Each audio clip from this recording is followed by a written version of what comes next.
అది 2022 October 2 US కి చెందిన నాన్సీ పెలోసి అనే వ్యక్తి తైవాన్ కి వచ్చింది. ఈవిడ యునైటెడ్ స్టేట్స్ హౌస్ రిప్రజెంటేటివ్ యొక్క స్పీకర్. గత 25 సంవత్సరాలలో యుఎస్ నుండి వచ్చిన అమెరికన్ అఫీషియల్స్ లో ఈవిడ చాలా ముఖ్యమైన వ్యక్తి. తాను సీక్రెట్ గా టీఎస్ఎంసీ ఫౌండర్ అయిన మోరిస్ చాంగ్ ని కలిసింది. అలానే టీఎస్ఎంసీ కరెంట్ సీఈఓ ని కూడా కలిసింది. ఇది చైనాకి తెలిసిన వెంటనే తైవాన్ చుట్టూ మిలిటరీ ఎయిర్ క్రాఫ్ట్స్ తిరగడం స్టార్ట్ అయింది. ఇది కొన్ని రోజుల వరకు కొనసాగింది. గత 40 సంవత్సరాలలో ఎన్నడూ లేని విధంగా Chinese air crafts Taiwan air defence zone లోకి రావడం పెరిగింది. దాదాపు ఒక రోజుకి 20 to 50 times Chinese fighter air crafts permission లేని తైవాన్ జోన్ లోకి ఎంటర్ అయ్యాయి. మానవజాతి మరవలేని యుద్ధాలు world war 1 and world war 2. ఒక యుద్ధం వస్తే అది ఆ దేశాన్ని పొలిటికల్ గాను ఎకానమికల్ గాను ఎంతగానో ఎఫెక్ట్ చేస్తుంది. కానీ ఆ ఎఫెక్ట్ ఆ యుద్ధంలో ఇన్వాల్వ్ అయిన ఆ రెండు దేశాలతోనే ఆగిపోదు. ఆ కంట్రీపై డిపెండ్ అయి ఉన్న మిగిలిన దేశాలు చేసే ట్రేడ్ అండ్ బిజినెస్ మీద కూడా ఇంపాక్ట్ ఉంటుంది. ఒకవేళ ఈ యుద్ధం చేసే కంట్రీతో trade and business world wide గా ఉంటే టోటల్ గా గ్లోబల్ ఎకానమీయే దెబ్బతింటుంది.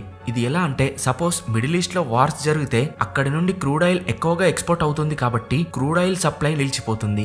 మిడిల్ ఈస్ట్ నుండి ఇంపోర్ట్ చేసుకునే కంట్రీస్ చాలా ఇబ్బందులు ఎదుర్కొంటాయి. ఒకవేళ చైనా గనక తైవాన్ ని ఆక్రమించుకుంటే ఇలాంటిదే జరుగుతుంది. మూడవ ప్రపంచ యుద్ధం అంటూ వస్తే అది దీనివల్లే రావచ్చు.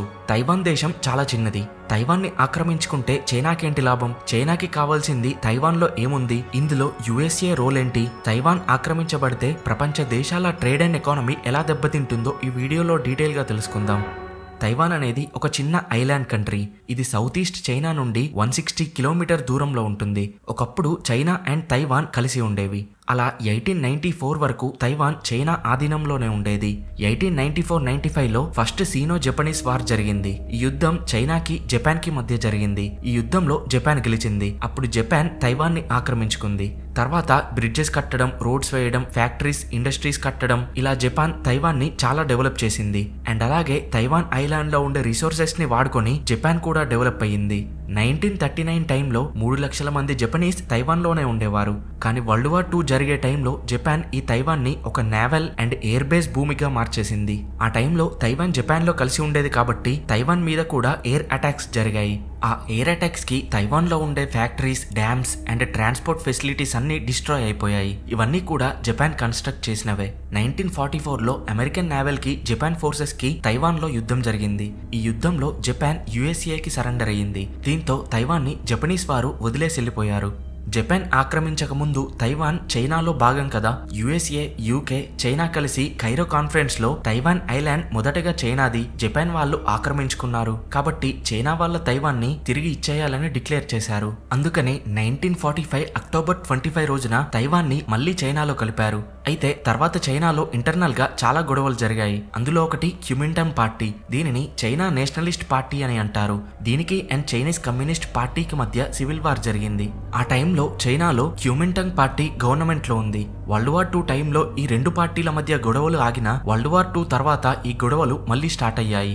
1949లో ఈ చైనీస్ కమ్యూనిస్ట్ పార్టీ చైనాలో పూర్తిగా కంట్రోల్ సాధించింది. దాంతో క్యూమింటాంగ్ పార్టీ తైవాన్ కి పారిపోయింది. అలా ఆ రెండు పార్టీలలో వచ్చిన సివిల్ వార్ వల్ల ఆ ప్రాంతాలు మళ్లీ రెండుగా విడిపోయాయి. ఒకటి తైవాన్ సపరేట్ కంట్రీగా, మరొకటి చైనాగా ఫామ్ అయ్యాయి. ఇలా ఈ రెండు ఒకటైనా గాని వేరుగా ఏర్పడ్డాయి.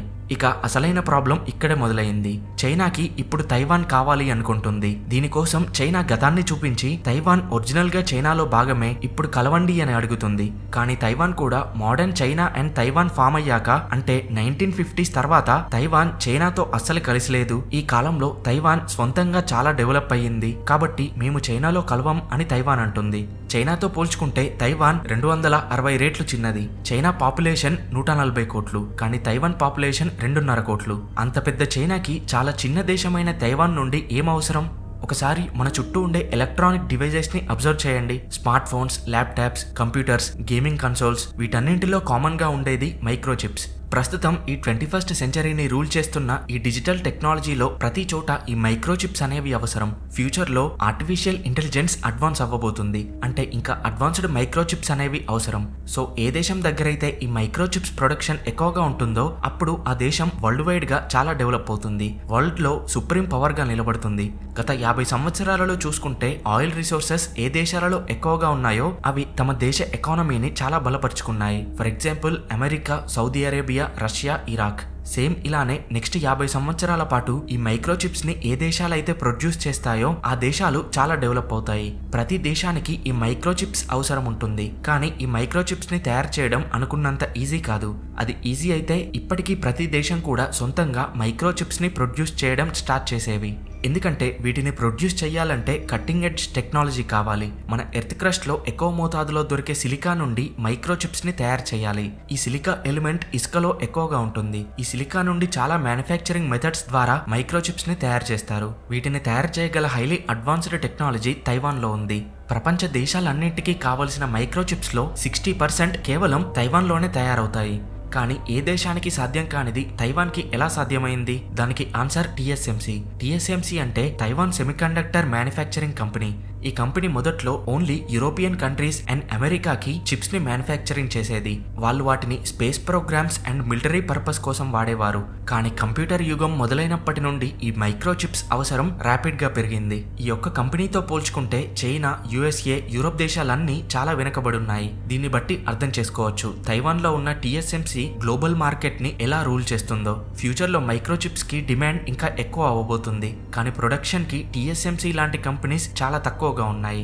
2022 అక్టోబర్లో చైనా ప్రెసిడెంట్ మాట్లాడుతూ తైవాన్ ఐలాండ్ ని చైనాలో కలుపుతాను అని చెప్పాడు. తైవాన్ వరల్డ్ టెక్నాలజీకి హార్ట్ లాంటిది. దీనిని గనక చైనాలో కలిపితే అమెరికా కంటే గ్లోబల్ సూపర్ పవర్ గా ఎదగొచ్చు. గ్లోబల్ ట్రేడ్ పెరుగుతుంది. అడ్వాన్స్డ్ టెక్నాలజీ చైనా సొంతం అవుతుంది. అండ్ మరికొన్ని సంవత్సరాలలో టెక్నాలజీ పరంగా అమెరికాని దాటేస్తాం అని అనౌన్స్ చేశాడు. చైనా సింపుల్ గా తైవాన్ ని ఆక్రమించుకుంటే చాలు అనుకుంటుంది. కానీ తైవాన్ మాత్రం అస్సలు చైనాలో కలవడానికి ఇంట్రెస్ట్ చూపించడం లేదు. ఎందుకంటే 1950s తర్వాత తైవాన్ ఎకానమీని డెవలప్ చేసింది USA. అమెరికా అండ్ తైవాన్ చాలా డీల్స్ కుదుర్చుకున్నాయి. అమెరికాలోని టెక్ కంపెనీస్ అయిన యాపిల్, ఇంటెల్, మీడియాటెక్, ఎన్విడియా ఇలా థౌజండ్స్ ఆఫ్ కంపెనీస్ కి మైక్రోచిప్స్ ని తయారు చేసేది తైవాన్ లోని TSMC కంపెనీయే. అమెరికా ఆఖరికి తైవాన్ మిలిటరీని కూడా డెవలప్ చేసింది. తైవాన్ చుట్టూ నేవల్ సెక్యూరిటీని కూడా పెట్టింది. కేవలం అమెరికా యొక్క 7th ఫ్లీట్ అంటే 70 షిప్స్, 150 ఎయిర్ క్రాఫ్ట్స్ మెజారిటీగా తైవాన్ ని కాపాడడానికే పనిచేస్తుంది. అంటే అమెరికా తైవాన్ ని ఒక బేబీ లాగా చూసుకుంటుంది అని అర్థం చేసుకోవచ్చు.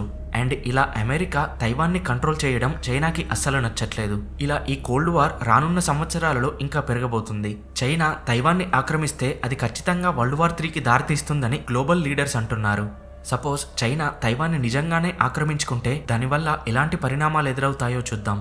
ఇలా చైనా ఒకవేళ తైవాన్ ని ఆక్రమిస్తే అమెరికా తన మిత్ర దేశాలతో కలిసి చైనాని ఆక్రమించకుండా ఆపగలదు.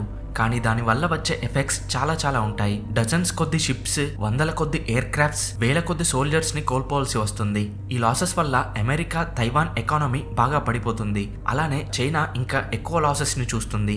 ఒక్కసారి అమెరికా ఈ కాన్ఫ్లిక్ట్ లోకి ఎంటర్ అయితే అది చైనా తైవాన్ యుద్ధం కాస్త చైనా అమెరికా యుద్ధంగా మారిపోతుంది.